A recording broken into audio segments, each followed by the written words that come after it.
이 시간 우리에게 주시는 하나님의 말씀은 잠언 23장 25절 한 절 말씀입니다. 잠언 23장 25절 말씀 한 절 말씀 우리 한 목소리로 합독하도록 하겠습니다. 구약성경 936면에 나와 있습니다. 잠언 23장 25절 말씀 우리 한 목소리로 합독하도록 하겠습니다. 내 부모를 즐겁게 하며 너를 낳은 어미를 기쁘게 하라. 아멘. 이 시간 40세대 구역에서 특성으로 하나님께 찬양 올려드리겠습니다.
기도하겠습니다.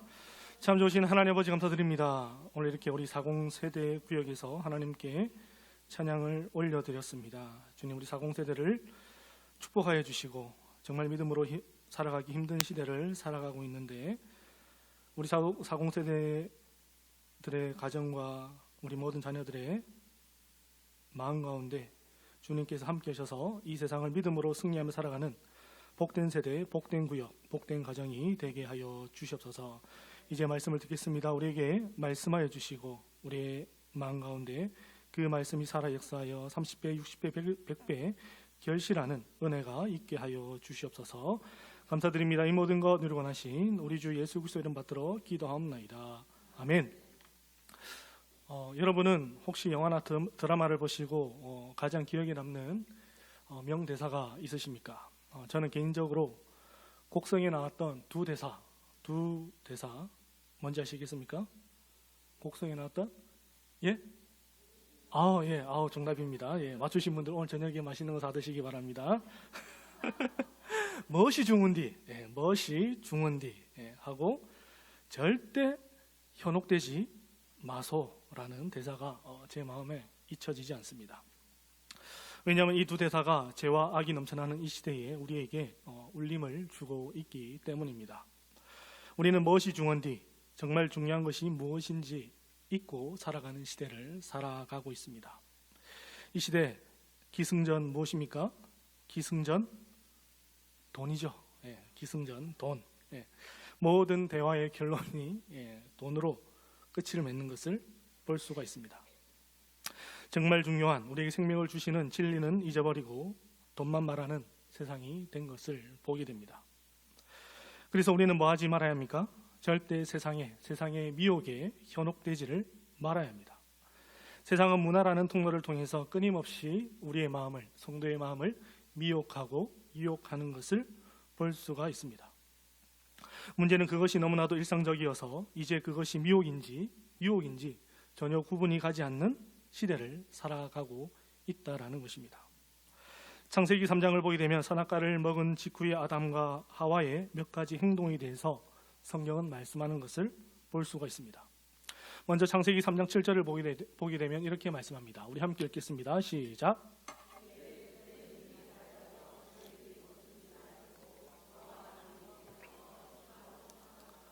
아멘. 성경은 아담과 하와가 선악과를 먹었더니 눈이 밝아져서 자기들이 벗은 줄을 알게 되었다라고 기록하고 있습니다. 이 말씀의 의미는 그들이 이제 세상을 하나님을 중심에 두고 세계관을 갖는 것이 아니라 자기 중심적 세계관으로 인생을 살게 되었다라는 것을 가르쳐 주고 있습니다. 그러니까 그들의 삶의 중심에는 이제 하나님이 아니라 나 자신이 있게 되었다라는 것을 가르쳐 줍니다. 그리고 두 번째, 성경은 바람이 불 때 동산에 거니시는 여호와 하나님의 소리를 듣고 아담과 그의 아내가 여호와의 하나님의 낯을 피하여 동산 나무 사이에 숨었다라고 기록하고 있습니다. 여러분, 사람과 사람 사이에도 언제 낯을 피하여 숨는 경향이 있습니까? 그 사람과의 관계가 불편할 때 우리는 낯을 피하고 숨는 것을 볼 수가 있습니다. 그와 마찬가지로 죄를 지은 사람은 하나님과 이제 불편한 관계, 즉 관계가 깨어졌다라는 사실을 우리에게 가르쳐 주고 있습니다. 그리고 세 번째, 하나님께서 선악과를 먹었느냐라고 물었을 때 그들이 무엇이라 답을 합니까? 아담은 하와를 탓을 하고 하와는 뱀을 탓하는 것을 볼 수가 있습니다. 여러분, 이혼을 앞둔 부부가 가장 많이 하는 말이 무엇입니까? 상대방을 탓하는 말. 다 당신 때문이야 라고 말하는 것을 볼 수가 있습니다. 이 말인즉슨 이제 아담과 하와의 관계도 깨어졌다라는 것을 알 수가 있습니다. 우리는 이와 같은 아담과 하와의 행동을 통해서 죄의 결과는 관계의 단절, 즉 관계의 깨어짐을 가져왔다라는 것을 알 수가 있습니다. 죄인은 하나님과의 관계도 깨어졌고 내 이웃과의 관계도 깨어졌습니다. 그리고 이것은 죄가 왕성한 시대일수록 선명하게 나타난다라는 것을 볼 수가 있습니다.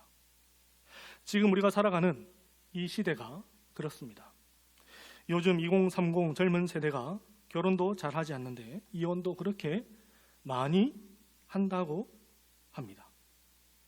젊은 사람만 이혼을 많이 하겠습니까?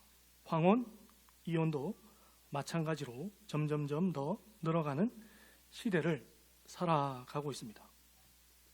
제가 지금까지 교육부서를 사역하면서 아이들에게 하지 못하는 질문이 있습니다. 그것이 무엇인지 아십니까? 부모님에 대한 질문입니다. 본인 스스로 말하지 않으면 부모님에 대해서 묻기가 정말 어려운 시대를 살아가고 있습니다. 왜 못하겠습니까? 깨어진 가정들이 너무나도 많기 때문입니다. 세상은 이러한 문제를 경제적 원리로 혹은 사회적 원리로 풀어보려고 하지만 사실 쉽게 풀리지 않는 것이 우리의 현실입니다.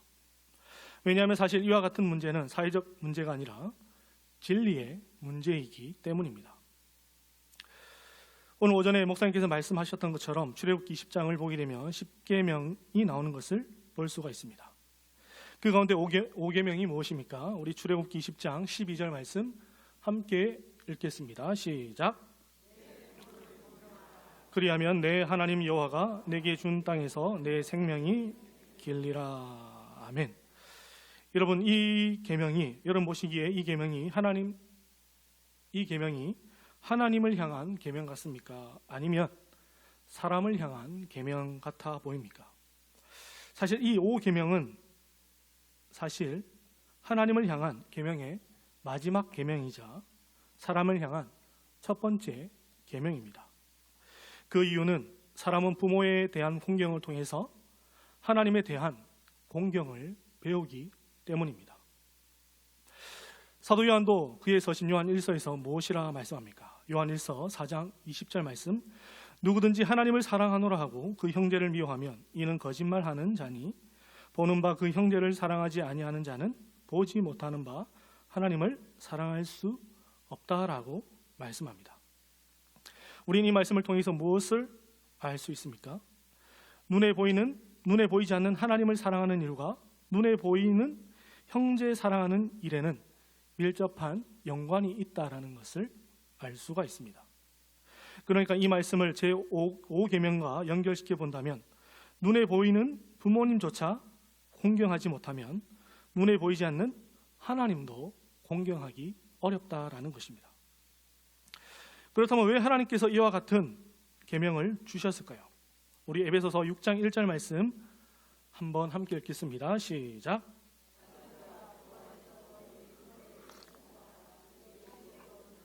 아멘. 사도 바울은 자녀들에게 주 안에서 너희 부모에게 순종하라라고 말씀합니다. 그리고 이것이 옳다, 옳은 일이라라고 말씀합니다. 여기서 옳다라는 것은 헬라어로 디카이오스입니다. 이 디카이오스라는 단어 속에는 본질적으로 옳은 것, 하나님의 질서, 하나님의 순리라는 뜻을 가지고 있습니다. 즉 우리가 이와 같은 단어의 의미를 생각해 본다면 자녀가 부모에게 순종하는 것은 본질적으로 옳은 일이고 하나님이 만들어 놓으신 창조 질서이며 하나님의 순리라는 사실을 알 수가 있습니다. 로마서 3장 10절을 보게 되면 죄인이 이와 같이 말씀합니다. 기록된 바 의인은 없나니 하나도 없다라는 말씀입니다. 여기서 의인이라는 이라고 번역된 단어가 바로 헬라어 디카이오스입니다. 우리는 이를 통해서 성경이 말씀하는 의인의 삶이 무엇인지 알 수가 있습니다. 우리는 예수를 믿고 신분이 죄인에서 의인으로 바뀐 자들입니다. 그리고 우리의 신분이 의인이 되었다면 우리는 그에 걸맞는 의인의 삶을 배우고 그렇게 살아야 한다라는 것을 알 수가 있습니다. 해외 많이들 나가 보셔서 아시겠지만 회를 나가게 되면 우리 모두가 공통적으로 알게 되는 사실이 있습니다. 그것은 바로 말하지 않아도 서로 한국 사람이라는 것을 알아본다라는 것입니다. 딱 보면 딱입니다. 예. 위에 등산복 예, 저 사람 딱 보면 말하지 않아도 알아요. 예.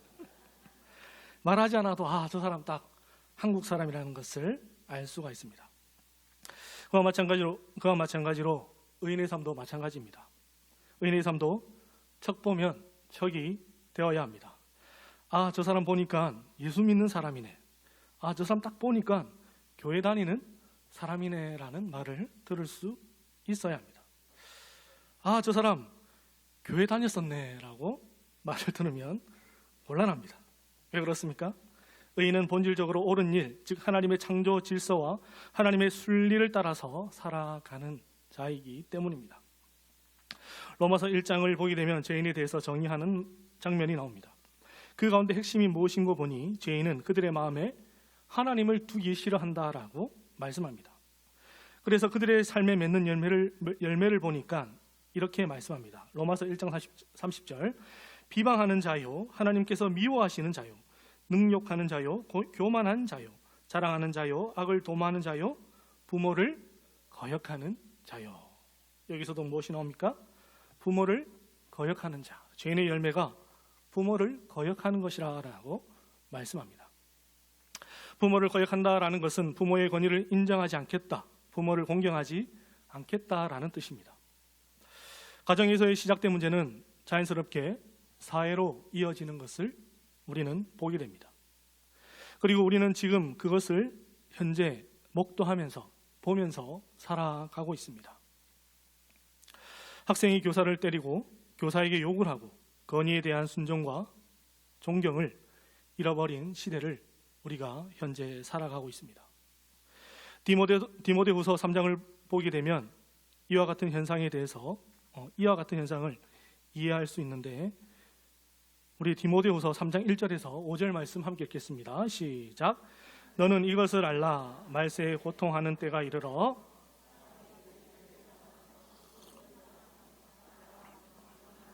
비방하며 부모를 거역하며 감사하지 아니하며 거룩하지 아니하며 무정하며 원통함을 풀지 아니하며 모험하며 절제하지 못하며 사나우며 선한 것을 좋아하지 아니하며 배신하며 조급하며 자만하며 쾌락을 사랑하기를 하나님 사랑하는 것보다 더하며 경건의 모양은 있으나 경건의 능력은 부인하니 이 같은 자들에게서 네가 돌아서라. 아멘.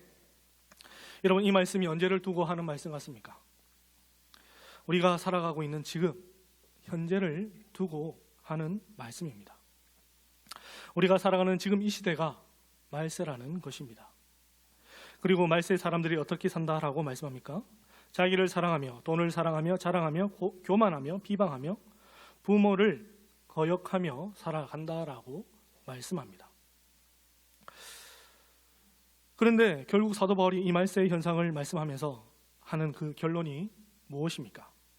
이 같은 자들에게서 네가 돌아서라라는 것입니다. 말세 사람들이 자기를 사랑하고 돈을 사랑하고 부모를 거역하더라도 너희는 그와 같은 세속을 따르지 말고 돌아서서 진리의 말씀을 따라서 살아가라라고 말씀합니다. 왜 그렇습니까? 우리는 디카이오스, 예수 그리스도의 대속의 은혜로 의인이 되었기 때문입니다. 예수님의 삶을 보아도 예수님 또한 부모님을 공경하는 삶을 사셨다라는 것을 알 수가 있습니다. 누가복음 2장을 보게 되면 예수님의 12살 시절 이야기가 나오는 것을 보게 됩니다. 예수님께서 12살 되던 해에 유월절 절기를 지키기 위해 부모님과 함께 예루살렘에 올라가셨습니다. 예수님은 그곳에서 유대인 선생들과 함께 성경에 관한 말씀을 나누셨습니다. 그리고 예수님은 부모 요셉과 마리아는 그와 같은 사실을 모르고 길을 떠납니다. 하룻길 좀 갔을 때에 예수님이 없다라는 사실을 발견한 요셉과 마리아는 다시 예루살렘 성으로 돌아가서 예수님을 찾는 장면이 나옵니다. 그리고 예수님께 이렇게 묻습니다. 아이야, 어찌하여 우리에게 이렇게 하였느냐? 보라, 내 아버지와 내가 근심하여 너를 찾았노라. 그리고 주님은 그 말에 이렇게 답합니다. 예수께서 이르시되 어찌하여 나를 찾으셨나이까? 내가 내 아버지 집에 있어야 되는 줄을 알지 못하셨나이까? 예수님께서는 12살 그때에도 자신이 그리스도이며 성자 예수님이시라는 사실을 알고 계셨습니다. 그리고 그 사실을 알고 계셨다라고 해서 예수님은 부모님을 거역하거나 불순종하는 삶을 사시지 않으셨습니다. 성경은 분명하게 이렇게 기록합니다. 누가복음 2장 51절 말씀 함께 읽겠습니다. 시작. 나사렛에 이르러 순종하여 받드시더라. 아멘. 예수님은 삼위 하나님이셨고 그리스도셨음에도 불구하고 율법 아래에 자신을 두시며 부모에게 순종하는 삶, 부모를 받드시는 삶을 사셨다라고 성경은 기록하고 있습니다. 그렇다면 성경이 말씀하는 부모에 대한 순종에는 어떤 의미가 담겨져 있을까요? 우리 에베소서 6장 1절 말씀을 한번 다시 읽어보겠습니다. 시작. 자녀들아 주 안에서 너희 부모에게 순종하라. 이것이 옳으니라. 아멘.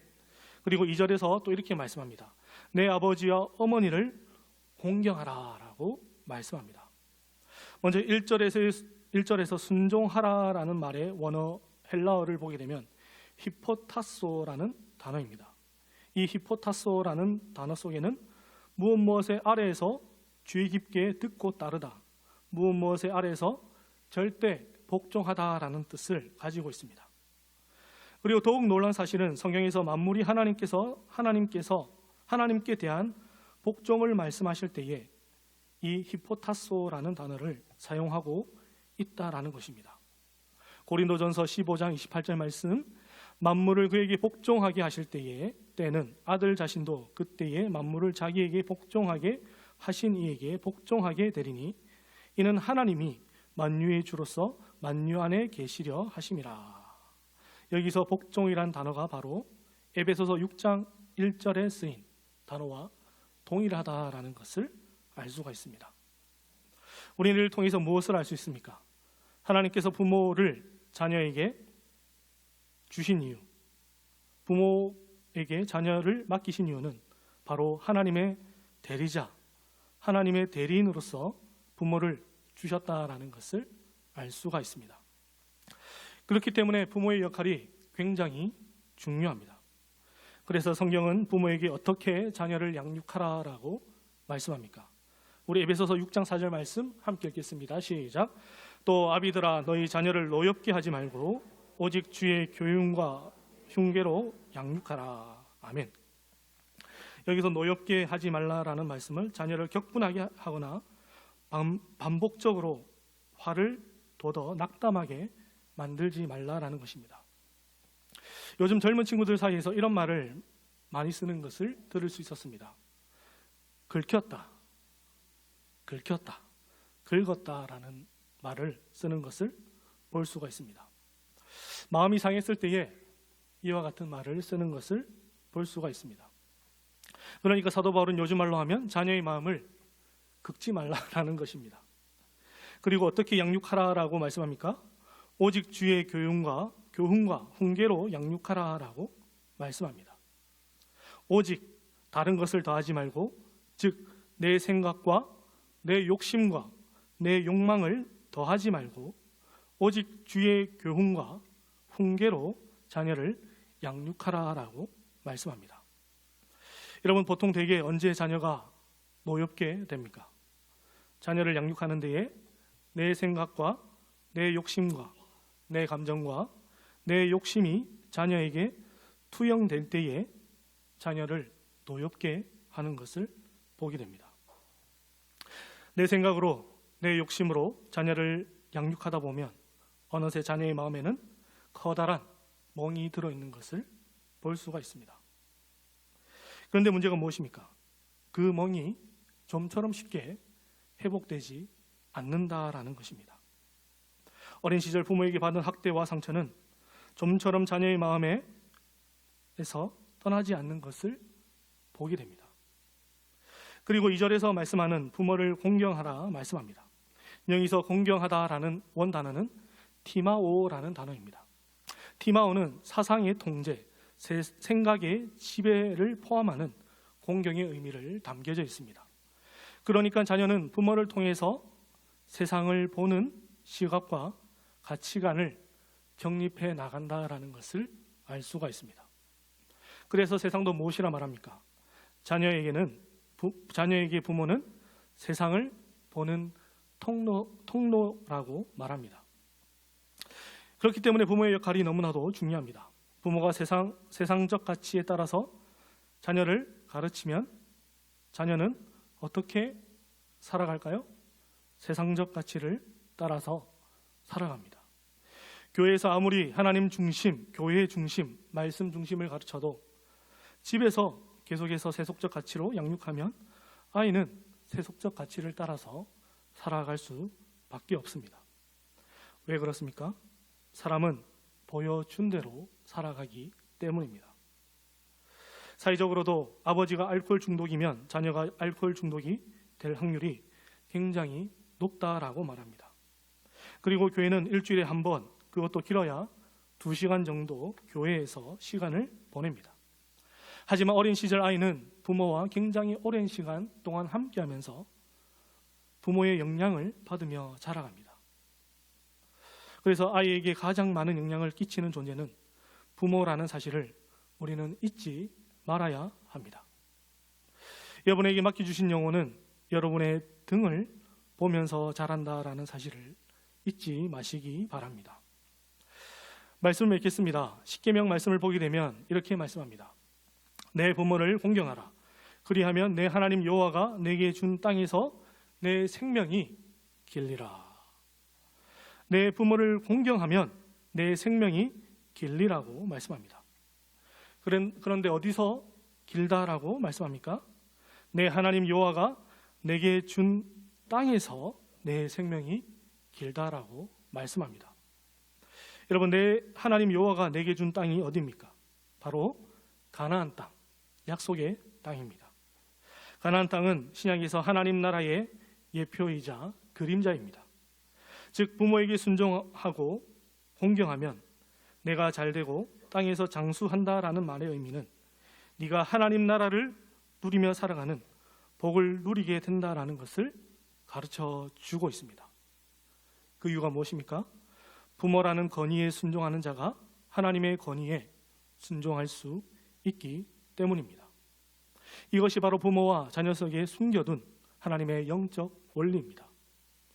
이와 같은 복을 누리시는 부모의 권위에 순종하여서 하나님께 순종하는